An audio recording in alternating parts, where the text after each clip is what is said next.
our opinion and how we deal with internships and people that are looking to kind of learn in the marketing space. It's interesting. We've been asked for internships since 2024 or 2023. We're big enough now where we actually probably could do internships. I would say the best way presently to get involved with the agency is to join the free Skool group, Mega Community Builders. Join in that group, reach out to Albin or myself in that Skool group and mention, hey, I'm interested in mentorship, and we'll see if there's a potential opening for that kind of thing. If not, soak as much as possible in that free Skool group. There's over 100 videos in that group from when I was 24 to now 26, going over sales things, marketing things, sales calls, interviews with people like the likes of Ty Lopez, Chen Tambia, Tanzil Ali, who's the ex-owner of TEDx Stocklands. All these people I've been able to have interviews with. Patrick Kadai, who's done over $100 million in revenue for his clients, made millions by his late 20s. People like that are all accessible in that free Skool group. And if you digest the content there, then you're going to have a leg up in marketing, absolutely. As you said, your position is quite difficult. You are the CEO. You have the control of everything that goes on under. How do you identify even the specific roles that you have? Because some things you don't actually understand. You don't understand how to edit an video. You don't understand how to frame a camera, for example. But you know that someone is highly performing. And I guess you brought it from sport. So how do you identify when someone is highly is having a high performance in what they do, even though you don't understand about it?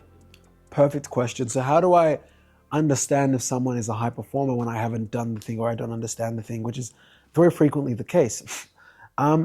So because I've been doing marketing for so long, another advantage that I have is I have, at least for a period of a month to a year, done most of the roles that I hire for. So for example, with camera work, I am not a good editor, but I actually edit my Kosa videos on YouTube because our head of editing, we had to let him go. So I developed that skill and I had to bring that back. When it comes to SEO, I'm not an SEO specialist, but I understand how to close SEO and how to do an SEO keyword audit and use SEMrush and Ahrefs and all these other tools. I've been using these for 5+ years. So actually, I can do SEO. It just is probably not going to be as technically nuanced as an SEO expert, but I can probably still rank someone on the first page of Google in sub 4 months by myself. I can run Facebook ads. I've run Facebook ads for celebrities. But is there a Facebook ads manager that's better than me, like Trisha? Shout out to Trisha, my head of ads, 100,000,000%. She's gonna run laps around me. But I've already generated by myself with my own hands over $500,000 of Facebook ads. By the time I was in my mid-20s, by the time I was 23 actually, or 24. I'm not an actor, but I've been on Kosa. Do all Nigerians think the same? So when it comes to certain roles in my marketing business, I am fortunate. I've been in nearly every role. I've done the sales, I've done the appointment setting, I've done the account executive, etc. However, how do I identify it? At this point, I get other competent people in my company to screen them.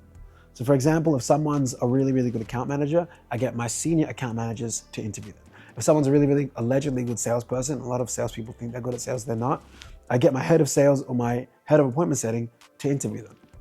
So things like that allow me to screen people in a more efficient and unbiased way without kind of losing the nuance. And then oftentimes, especially if it's a role where I've had a bit of context already or I've done the thing before, sometimes I'll also be the final interview.